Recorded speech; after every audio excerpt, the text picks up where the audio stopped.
right, so we can sit here and go through the basics of mosquitoes. And what I really like to illustrate here is, we know that mosquitoes live in water. We know that the immature stages are in the water. And we can know that and we can picture that, but to actually see how that works and to see how these things move and where they are. The cool thing about mosquitoes is that they have the only pupal stage that's active. Like when you think of most pupa, they just sit there and, metamorphosize into the next stage. But we have pupa here that can move. And I really, it sounds kind of strange, but I really like mosquito larvae. They're called wrigglers, and you can see why they're called wrigglers of just the way that they move in that water. And so we have to remember that water stage when we're dealing with mosquitoes. And, everybody's concerned about the bite, but we have to do them in both places there. Now, there's lots of great resources out there for identifying mosquitoes, particularly identifying mosquitoes that are in your particular area. However, these are probably three of the most common ones. And I'm not going to go through, how many eyes they have and how many eggs they lay or anything, but just a couple quick points on these. We have the marsh mosquito, and this one is great because this one is the one that carries malaria. So we definitely like this one. That's a lot of fun. And if you think malaria is, over in Africa and Asia and all those places, well, we had 9 endemic cases in the United States last year. That means they didn't travel and pick it up somewhere else. They got it in the US, and that was in Florida and Texas. So malaria is coming back. And the marsh mosquitoes, hint, hint, lay their eggs in the raft. Okay, they create this little raft of eggs. So that's going to be the marsh mosquito there. Then what we have here is the house mosquito. And again, hint, hint, this one as an adult, you kind of see how it's like standing up almost, like it kind of just puts its back legs up and kind of pivots there. That's very indicative of this mosquito. If you see this bite position where that female kind of stands up, that's going to be your house mosquito. And house mosquitoes are great because they're carrying West Nile, they're feeding on birds, so they're also carrying Rift Valley fever. And this is the mosquito too that we have to be really concerned about when we have pets because it is the one that carries canine heartworm. So we definitely want to make sure that our pets are protected here. And this is the big one. This is the yellow fever mosquito or the Asian tiger mosquito. There's 2 species. Obviously, the Asian tiger mosquito is the one that was introduced. The yellow fever mosquito was already here. Along with yellow fever, we've got dengue, we've got Zika, we've got chikungunya. And these are the ones that are going to lay their eggs outside of the water. So they don't need any water source. Okay. Yellow fever mosquitoes lay eggs outside of the water. Hint, hint. These are also the ones that bite during the daytime. Most of our native mosquitoes are going to bite, in the dawn, in the dusk, in those kind of like odd hours. But the Asian tiger mosquito is the one that bites during the daytime, which can complicate things. And in fact, right now, what we're seeing is in Brazil, they've already had 1 million cases of dengue fever this year. It is beginning of March, and dengue fever is already 1 million cases this year in Brazil. So we know that these diseases are spreading. We know that mosquitoes are not great. And we know that mosquitoes are pretty much the deadliest animal that we have out there. These numbers fluctuate every year by a little bit, but you can see that just the diseases that mosquitoes carry and the death toll from that is pretty severe. And if we start seeing more and more of these diseases like malaria show up again in the United States, that is certainly going to complicate things. It's certainly going to have that death toll come up. I've seen death tolls for mosquitoes on a yearly basis, actually somewhere closer to 1 million. So take that as you will. For all those folks that are scared of snakes out there, nope, that nothing compared to snakes. And my favorite mammal is the hippopotamus, and those kill 500 people a year. So still not even close to what those mosquitoes are. So this is a big reason why we control mosquitoes. We are out there protecting public health. And our pets, again, canine heartworm is deadly in most cases. So protecting people, protecting the pets, and of course the annoyance factor. I mean, who wants to get bit by a mosquito? So we're all told, control mosquitoes. All you have to do is get rid of all the water sources, right? Just tip out those pot bottoms that have gotten all that extra moisture in there. Tip out those bird baths once a week. Tip out those old tires. Just get rid of all those standing water sources. Well, that's great. For the water sources we can see, and for the water sources we can do something about. And I know most of you are probably fairly busy as you're doing these treatments. So taking the time to dump out a whole bunch of these water sources may not be what you planned on doing that day. So we definitely need the customer's help in this. And again, eliminate all those water sources. Problem are gone, right? Perfect. The problem is, as most of you folks know, it's not that easy. Sure, we might see that pot that's filled up with water, or we may tip over that bird bath that's been sitting there for 2 weeks, but those are the obvious sources. Those are the ones that if the customer is partnering with us, they should be doing as well. The problem is the not so obvious sources. And this gets really fun for me because there's a lot more studies coming out on this of where we're seeing mosquitoes and why they're there. Karst, this is a word I had to look up a couple years ago when I heard it because I had no idea what it meant. Karst is basically an man-made cave. And so we see this in basements. We see this in parking garages. We see this in, you know, underground storage areas, anything like that. And what happens is that water starts to seep in, that water starts to fill up. And of course, we've got all that organic material that is getting flushed down with it that our mosquitoes are feeding on. So, storm drains. What are you going to do about storm drains when you're treating Mr. Smith's house? And that storm drain is, I don't know, a couple blocks away. We see these things and we know that the mosquitoes aren't respecting our fence lines. They're crossing those. They don't recognize that fence. So we're having mosquitoes come into the property, sometimes from other properties, sometimes from quite a distance away. Now, most mosquitoes will stick fairly close to their water source where they're going to be breeding, where those eggs are going to be laid. However, some of them do have a pretty good flight range. And when you look at a picture like this, we're looking at those yellow fever mosquitoes that lay their eggs outside of water. You could have a huge number of eggs being laid on those walls, and all it takes is that rainstorm to lift that water level up so those mosquito eggs hatch, and now you've got that infestation. And it takes about 7 to 14 days, depending on species, for that mosquito to go from that egg stage all the way to that adult where they're biting again. So you can imagine how often this happens, how frequently these systems that are now man-made caves, again, filling up with water, doing these things to promote mosquito growth, basically. A lot of this is obviously going to happen in cities, but I mean, storm drains are pretty much everywhere, right? We can see those in small towns.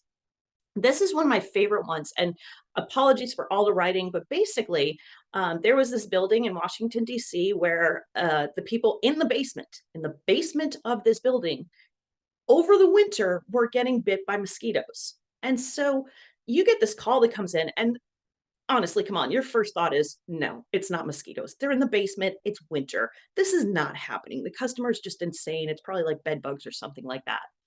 But what they found is that this sump pit, which actually did have a fairly tight cover on it, I love their wording here, was seething with hundreds of mosquitoes. Seething. So these people in this basement were getting bit by mosquitoes in winter because this habitat was there. It was warm because it was protected by the building, so it didn't freeze over. So it had year round for those mosquitoes to keep developing and developing and developing. So when we have these issues where it seems a little crazy, think about this.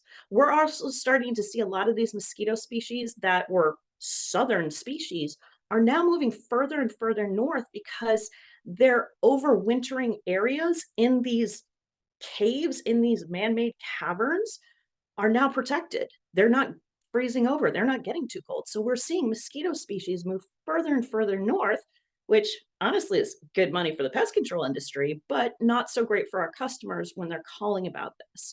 And when we have situations like this, we can't exactly deal with this, right? I mean, this is on somebody else's property. This is down the street. This is under a parking garage that we don't necessarily treat. It's probably not our customer. So finding some of these areas, if they are on property when we start to have problems, or recognizing where they're coming from, if it is off property, can be important just to let the customer know and to maybe put some additional control measures in place. But this was just a great example. Here's the actual picture of this. They're in the basement. That sump pit is where they're seething full of mosquitoes, and you can imagine the poor employees in the basement going, "It's winter. Why am I getting bit by damn mosquitoes out here?" Um, I don't remember what they actually did with the situation, if they just sealed it up or if they managed to drain some of that or they treated the water. But again, really interesting case. And this is going to start happening more and more. All right. So we know it's not that easy. Okay. If it was, we wouldn't have problems with mosquitoes. Our homeowners can go to the nearest big box store and buy some mosquito spray and we're done with it, right? This is where you come in and where your knowledge and experience comes in because we cannot control the weather. Okay? It's going to rain, it's going to storm, there's going to be hurricanes, there's going to be floods. And when this happens, of course, again going back to that yellow fever mosquito that lays its eggs outside of water, all it needs to happen is a little bit of that water buildup and we've got mosquito issues.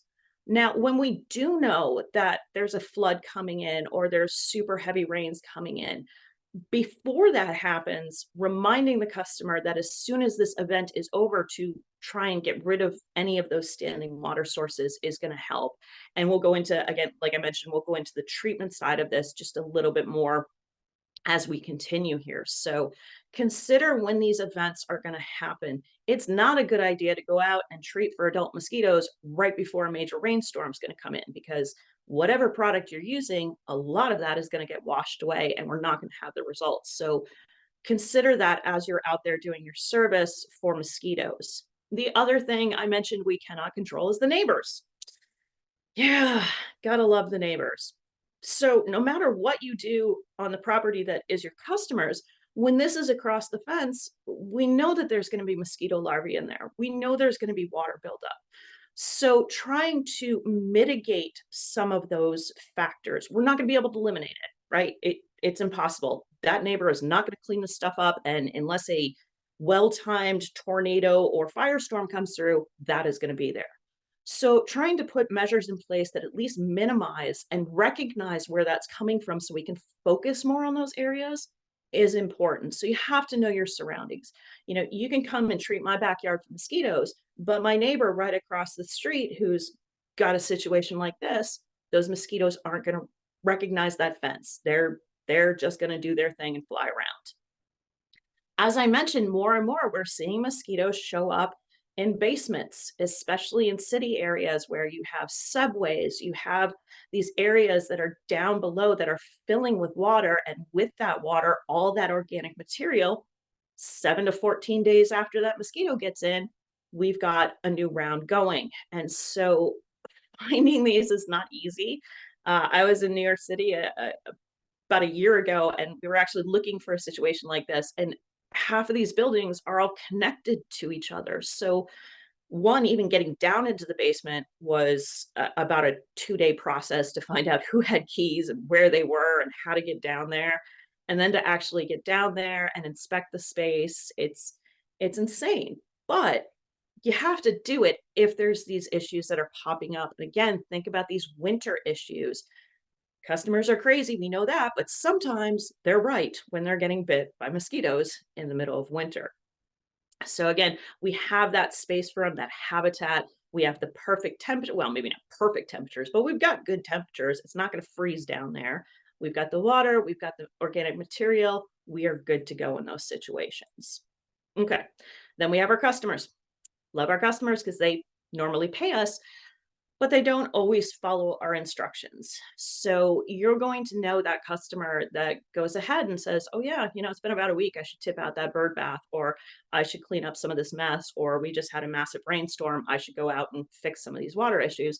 And then we have those other customers who are just going to look at us and go, it's your job, fix my problem. Hopefully you're dealing with most of the former, But it happens that we have some of those later customers too. And think of this as well from your commercial standpoint. For those of you doing T&O or L&O, whatever you choose to call it, lawn or turf, you have large golf courses that are going to fill up with water that have water features. You may have parks. You may have commercial areas that you treat that will have these same issues, just on a bigger scale. Well, maybe a bigger scale. Hopefully not. But you understand what I'm getting at there is that this is not just a residential issue, it's a commercial issue. Wherever you are, if you have mosquitoes, which is pretty much the entire United States, you're going to have these issues. So trying to work with that customer and document. I cannot stress this enough, that a lot of problems stem from the fact that issues were not documented. And if you don't document it, you have no proof that you told the customer about that. You had no proof that you noticed these issues. So it does fall back on you. Make sure that you document the issues that are there. I know it's a pain in the ass. We all don't like doing it, but it's there. Okay, now we get into the fun part. Okay. Again, identify your species. I know I went over that really quickly. There's great resources out there. If you don't know what's in your area or if you need some help with identification, that's okay. Great resources. It is important because do you have those daytime biters? Do you have those ones that are going to float their little eggs on the raft? It is going to help you treat. And of course, sanitation is super important. Getting rid of that water source isn't always possible. So let's talk about treatments. And I have a bunch of products up here. I am not necessarily advocating or recommending any of these specific products. They're just products in general, except for, of course, we've got FMC sponsoring this webinar. So shout out to them for putting this on, getting all those state credits for you folks. That is a huge job. So do want to mention Scion again, because that is one of their products for mosquitoes. But we have lots of great liquids. And I'll tell you with liquids, again, shout out to Scion. It's not always about the product, it's about how you use it. And yes, some products have a much longer residual. Some products, especially if you're using some of those all natural products as essential oil based products, are not going to last as long. If you have lots of rainfall, it's not going to last as long. Sometimes the extra sun is going to break it down faster. So it's not always the product necessarily, but it's going to be how you use it. So let's flow through a couple of these things. The first thing is when we're using that mist blower, and one, you should be using a mist blower. This is not work for a B&G.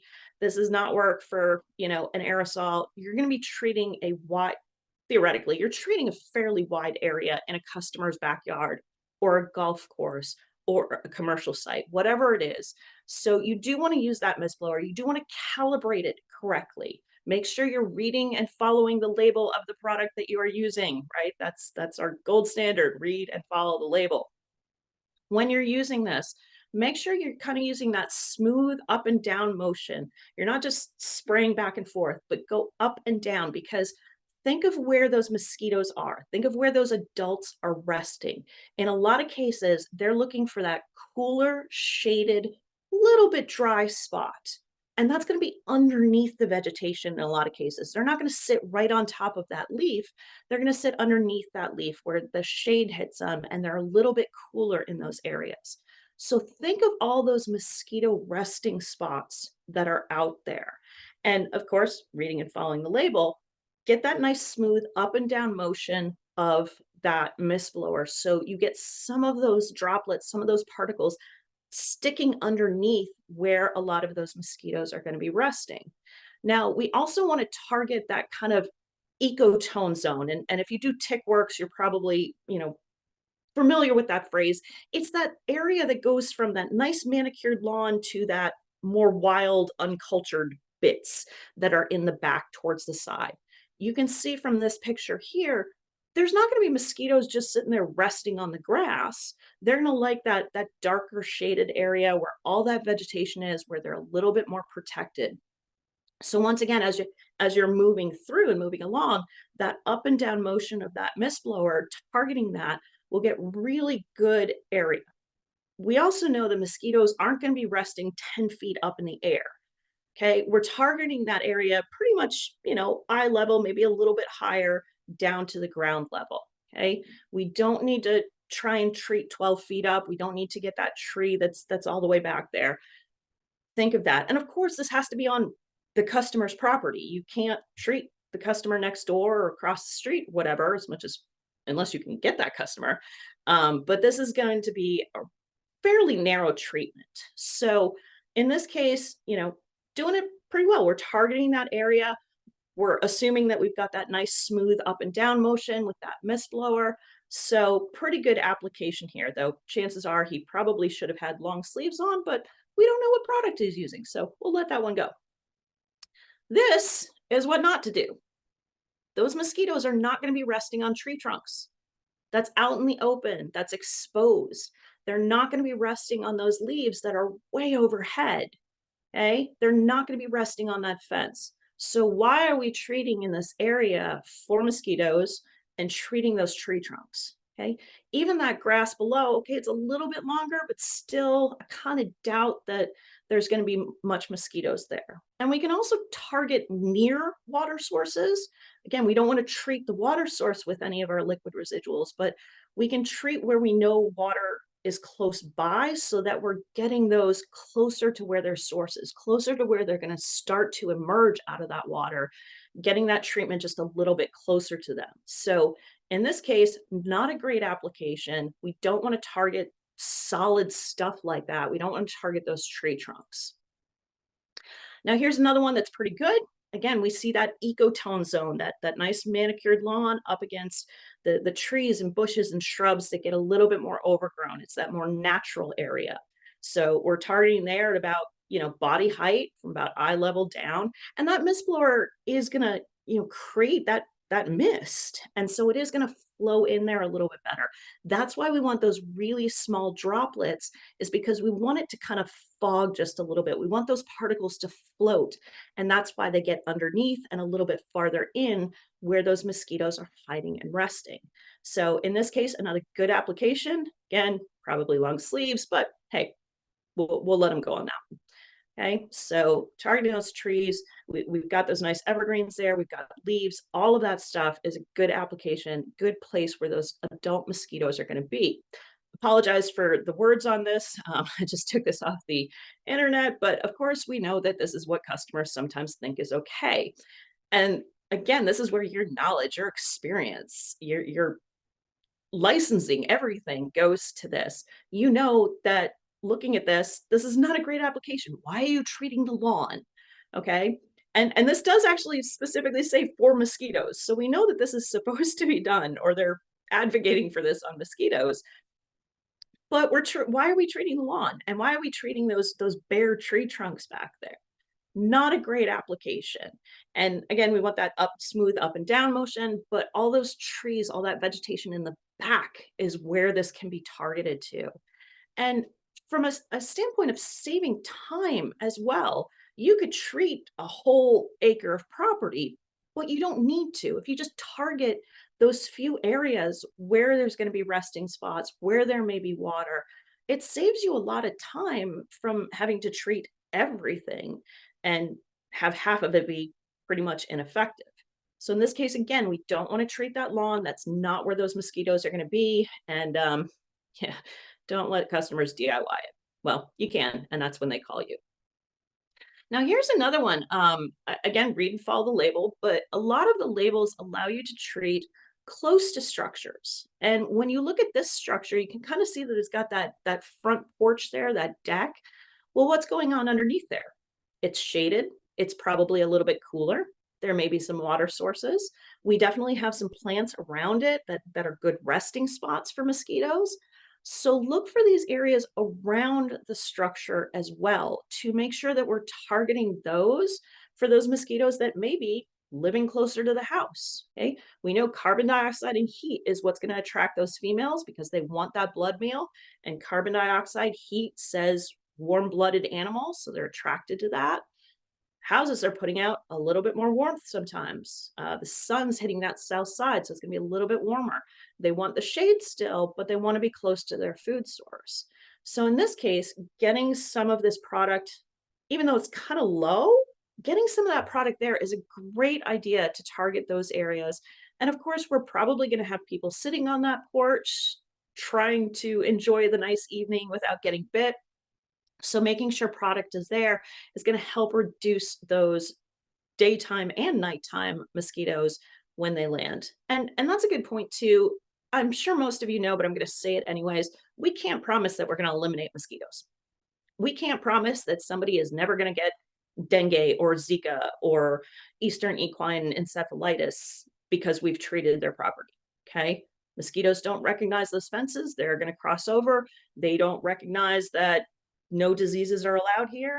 They're going to do their thing. So be very careful when you're selling these services and when you're talking with the customers that we're not promising something that we can't give them. But again, around the house, great area to treat here, even though those bushes are a little bit low. Here we go with another do not. Why would you treat rocks? Um, just even assuming that maybe there's like a little pond or something on the other side of that, this is not a great area to treat. Anything solid like this, driveways, which I mean, you shouldn't be treating driveways anyways, but solid surfaces, rocks, rock walls, things like that. This is not a resting place for mosquitoes. So we don't want to be treating in these areas. And kind of when you think about it, if you kind of picture your typical, say your typical house on your typical property, you have a house in the middle, you have lawn all around it, and then you have that trees and stuff that are kind of like the border line, the property line. And so if you think that border, that property on the back and the house in the middle, you don't need to get most of what's on that lawn area, that zone in between the home and that untamed area. So think of those two areas to target for the most part. Again, you may have a big property, you may have a golf course, something like that, a park where you have wild areas in the middle of untamed areas and well manicured areas. So it's about knowing the property, it's about knowing where things are and where those likely resting places are. Again, we have some low plants here. We have some vegetation. It's not super heavy, but we're right up against this house again. And you can see the air conditioner on the adjacent property. We know that a lot of these HVAC units are constantly leaking out little bits of water. And if you're that mosquito that lays its eggs above the water line, like that yellow fever or that Asian tiger mosquito, you may have found that little pool of water. Everybody says, you know, these can develop in as little as a soda cap full of water. If you think of all the areas that could potentially be as small as a soda cap of water, that leaking air conditioner. Um, I don't think we can see it in this picture, but you know, gutters. We have some gutters up on the top of that roof. I've definitely seen mosquitoes thriving in gutters. We have that hose there. Maybe we have some leftover water in there. Again, this is on the other property. Those garbage bins, I have seen mosquitoes in garbage bins. That is heaven for them. I mean, flies and mosquitoes in those garbage bins because you have all the stuff that leaked through the bag and nobody thinks to clean out their garbage bin. And now it's going to sit outside where it's nice and warm and those populations just go crazy. So again, in this case, even though that vegetation is a little bit lower, a little bit more sparse, I would say this is a good place to treat because of where it's located, because of the conducive conditions that are surrounding this. And that, again, is where your knowledge and experience comes in. That homeowner doesn't recognize that they've got a whole bunch of mosquitoes breeding up in that gutter or in their garbage bin, but you do. And you can look at this from your perspective, and this is where your value comes in so much. So, okay, here's another great one. Yes, I just said that mosquitoes are up in the gutters, but this is not a great place to treat. And plus, we don't really want to treat overhead too much, even with protection, even with your PPE on. Treating that high is just a risk, and mosquitoes aren't going to be resting on that roof. And I don't even see any gutters in that picture. So if we were down low on those bushes there, right in front of those windows, probably a halfway decent place. And you can see behind that truck, you can see all that vegetation back there. Great place to treat. However, up there, up front, not so great. Okay. So this all goes back to treating where they're going to be, where the mosquitoes are. So, you know, looking at this from that perspective, here's one that I've just told you don't treat over hard surfaces. But I also told you that below those decks sometimes is a great place to treat because shaded, darker, a little bit cooler. So in this case, you may want to target some of that brick wall underneath there, definitely the plants around it, but there may be a leaking hose there. We can see the gutter that's right there up against the wall. We know that on the top of that patio there, on the top of that deck, they probably have plants. And what happens with the water? Well, it just kind of spills down underneath. So you may have pools of water. So in this case, under that deck, even though it's, stones and wall, not a bad place to treat because of what else is going on there, because of that shaded area and those plants around it, keeping it a little bit more cool as well. So again, knowledge and experience. This one, I apologize, it's not a great picture, but it popped up while I was looking for pictures. Why would you have a mosquito misting system on a fence that doesn't target anything that mosquitoes would be resting on? This is a great one for me. I don't know who installed this. I didn't even look into the picture, but I was just like, oh, I've got to use this picture. So, and I will say too, some of our customers do have those mosquito misting systems where they put in the product and it just kind of mists out every, I don't know, hour or whatever. It treats every night. If they have one of those, just be aware of that. We don't want to over treat some of those areas. And if we can get them to not use it, it's great, but it's probably not harming anything. So once again, great products here. Let's talk a little bit about IGRs. I'm a fan of using IGRs for mosquito work. It may not have huge results, but to put in a little bit of IGR that's going to get to some of those standing water sources, that's going to transfer a little bit. We know that mosquitoes can actually pick up particles on their body, just like flies can. They can pick up small particles and then they can transfer them to where they're going. And so if they pick up that little particle of an IGR, transfer it to that little pot of water, now you've got a little bit of IGR in there that could affect those developing wrigglers and even the pupa that are in there. So I am a fan of IGRs for mosquito treatment. Take that as you will. I like it. We also have, oops, of course, let me go back to that. Sorry about that. Going to give people a little bit of vertigo. There's mosquito traps out there. If you choose to use those, make sure, again, they're placed properly. I've seen a lot of ovo traps, and I think this is the Inticare trap there. A lot of different mosquito traps that are intended to get to the larvae, to attract those adults, to get them to lay the eggs in that water and then destroy that. But they're put on the back of somebody's deck. Again, where's that mosquito going to be? Mosquito's not going to be on that deck.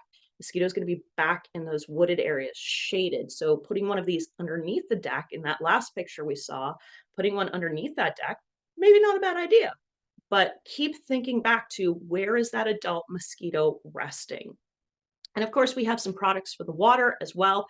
If you are treating water sources, if that's something that you can do, I know different states have different licensing for some of this stuff, but there's BT products and other stuff. Again, I've got Alticid picture here, other products as well that you can treat water sources. If you're doing that, make sure that you dose this correctly. It can be really difficult, especially with larger bodies of water, larger ponds, areas like that, to get that area and to make sure you're dosing it correctly. But again, perfectly good product if you have those standing water sources. Okay, once again, we got our IGR. All right, this is again the fun part for me. I am such a science geek, and this is where a lot of what I do come in, because I start looking at problems when they haven't been able to be solved by, your regular IPM methods. You've already done A, B, and C. Now we're at like L, M, and O. Okay, especially for you long guys, L and O. This was a cool study done about, I want to say about 4 years ago. Graduate students went out and sampled I was going to call it water, but the fluid that is in these gas station wash basins to wash your windshield. Some of these that the windshield comes out dirtier after you've supposedly cleaned it than before. They sampled this liquid and found mosquito larvae in here. Okay, who even knows what's in there, but supposedly some kind of window cleaning product. But there's also a whole bunch of gunk. And you can imagine these things never get cleaned out. The lowest paid employee gets told, go out and pour some more of this into that little bucket. So this never gets cleaned. It just keeps getting more and more buildup, more and more of that. So they saw mosquitoes actively breeding in here. So if you're that house or that building right next to this gas station, where are some of your mosquitoes coming from? Probably here. Now, we can't spray this, but if you look at that property next door, can we put maybe a couple traps back there? Or can we target some of our liquid treatments to this area so that we cover this area more versus maybe the other side of the house? We see a whole bunch of different types of standing water that sometimes you would look at and think there's no way anything could survive in that. Flies and mosquitoes can survive in that. So consider all of the standing water sources, not just the ones that are like clean water, but really interesting study there. I think they found it in like 90% of the basins that they sampled, and they sampled a lot. I think they sampled from over 100 different gas stations. So it's not a one-off. This is one of my favorites too, cemeteries. You can also apply this to parks, golf courses, anything like that. Cemeteries, especially though, you have these areas where there's going to be water pooling. And sometimes you don't see that water pooling because it's pooling underneath stones, underneath caps. Sometimes when they break like this, you can obviously see this. The other thing about cemeteries is people bring flowers and they bring flower pots and they bring vases and they leave it there. They don't come back to get it. They don't come back to tip it out in 7 days. So now you have those beautiful cut flowers in that vase with water, and those cut flowers start to decay. You now have all of that organic material in that water in that vase. And here we go again. We've got more mosquitoes. So consider your neighboring properties, or again, if you are one of those TNO or LNO folks that are treating some of these larger properties, look for some of these weird things that could be holding water. And it sounds really weird to be like, oh, where's your nearest cemetery? But this happens. And we have some areas, I mean, I'm thinking like New Orleans and Louisiana, some areas where those cemeteries are right up against residential properties.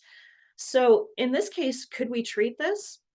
Maybe. I mean, we've got some bigger vegetation. We could certainly try and get something into that water to treat with a larvicide. But for those homes that are around this, that's going to be a little tough. And finding the right areas to target the treatment to could be a little challenging. But again, knowing where it is, just knowing that we have that problem close by, we can target a little bit better and keep an eye on it and make the customers aware of it. Again, this is never going to eliminate all the mosquitoes that you have out there. Even for a day, there's still going to be mosquitoes that fly in. So consider where some of these other weird sources. We talked about those karst at the beginning, but this is a perfect example when we have tombs or we have old graveyards that stones are starting to break down, water is pooling up, we have all of those flowers, all of those vases. And if you work with one of these properties, that's a great way to tell the property management to, hey, dispose of this stuff maybe a little bit more often than you are, because 7 to 14 days is the life cycle of these things. And of course, we have areas like this, and this may not look like a big mosquito area, but it is. Obviously, we'd think flies, we'd think cockroaches, rodents before we would think mosquitoes. But when this is right next to one of those restaurants that has all that open air seating on a patio that people like to enjoy when it's a beautiful night out, now we've got all of this. You can see the trees that are right behind it. Where do you think those mosquitoes are starting to rest? So, and of course, all the stuff that leaks down into that dumpster, and we know dumpsters don't get cleaned ever. I'd like to say very often, but you know that dumpster's never going to get actually cleaned out. So in cases like this, if we can get them to clean those dumpster pads sometimes, or if that's a service that you offer, that's an amazing add-on service to clean dumpster pads every so often. If they can get the trash picked up a little bit more often, because obviously this is overflowing, and you know the guys driving the trash trucks aren't going to get out and get all those extra bags of trash that are laying on the floor. No, they're going to empty that dumpster. They're moving on. So all of this is going to sit there for longer and longer. So if you're in an area that has mosquito problems, and again, most of the summer in most of the areas, we can start targeting some of these areas, especially when it comes to restaurants, anything with outdoor seating, patios, things like that. Look for the nearby dumpsters. And this is a great one too. There was a study done on, believe it or not, grad students have the worst job sometimes. There was a study done on areas that had animal feces versus areas that didn't. And who do you think had more mosquitoes? Um, Areas that had animals that were not cleaned up after definitely had this. So think of dog parks, and a lot of dog parks are right next to regular parks. That now this is extra material that flows into that water. Again, organic material that those mosquitoes are going to feed on. And we know that the adults, both males and females, they like to drink nectar, which again, we think, okay, poop, come on, poop, nectar, not the same thing, but they get nutrients out of this that help them live longer. So they have shown that if you've ever seen those cool pictures of butterflies like landing on a big pile of elephant poop or something like that, they're getting nutrients out of there that helps them live longer and actually have more support for the offspring that they're producing. So not just the solid waste, but the runoff of that waste. If you've got that customer that lets their dog run in the backyard and never cleans up after it, guess what's going to happen here? So alerting them to that, because they just think, the dog pooped in the backyard. But now you're telling them the dog pooped in the backyard, and that's attracting mosquitoes. So sometimes just refraining how that looks in their head can be pretty important that way. So yeah, clean up after your animals. Of course, we can't do anything about the wild animals that are out there, but it is what it is. This is why our job is not easy. This is why we still have mosquitoes. This is why we will always have mosquitoes. We're never going to eliminate them. It's always going to be part of what's out there, which, I mean, in a way is job security for us. But at the same time, it does make things challenging. But remembering why we do this. Again, diseases. We don't see too much disease in the US compared to other areas, but it's coming. There was just a case of the plague in, I believe it was Washington or Oregon this year. We still have the plague. There's an average of 9 cases of plague every year. Yes, I know that's carried by fleas, not mosquitoes, but we have outbreaks of West Nile. We're probably going to see more outbreaks. Zika came up a couple years ago, and we saw cases of Zika. We may see new diseases transmitted by mosquitoes. So we really are out there protecting people and their pets, again, heartworm, from these diseases. And nobody likes to get bit by mosquitoes. They're annoying, so they don't want them there. So we want those happy customers when it comes to that. And as you're thinking about this as well, and thinking about where those mosquitoes rest, how they're resting, those areas that are attracting them, don't forget some of those weird ones. Again, that's probably not going to be your first thought, and that's okay. But when you get that call back, when stuff happens, when you've got to go out and treat a couple times, start thinking outside the bird bath. You know, start thinking of where some of those other water sources are. Start thinking about neighboring properties and even flowers. I told you that they're going to feed on dung. They're going to feed on animal feces, but nectar is a big source, especially for the males. We know females feed on nectar as well, but the males, especially some of the females, they go after those nectar sources. So if you have that customer, I'm going to play that again because it's just so cool to watch that little mosquito come out of the pupal stage. If you have that customer that loves all the beautiful flowers around their house, that's great. But can we move those flowers maybe a little farther out from the house so that as they're sitting on the deck, as they're sitting on the patio, as they're sitting on the front porch, there's a little bit less attractiveness to that specific area, and maybe move it out just a little bit. It's not easy. Again, we know that customer with tons of flowers loves their flowers and doesn't want to move their flowers. So making them aware that that is a source is a really good idea. So again, for the person that asked about climate change, absolutely, we are going to see that. We are going to see that more. It's going to continue. This is me. If you want my information, if you scan that code, you have everything. You have my email, my LinkedIn, my phone number, everything like that. If you sign up on my website or you email me, you will get a free download of this presentation and 5 tips for better monitoring. So feel free to do that and contact me with any of your questions. If we don't get to anything today, I'd be happy to talk to you more and answer specific questions about your region and things like that. So feel free to take a quick screenshot of that. All right, great. Well, want to thank Chelle for doing a great job and presenting our March 1st Friday on mosquitoes. Thank you, folks. Thanks all. Have a great weekend. Thanks. Take care.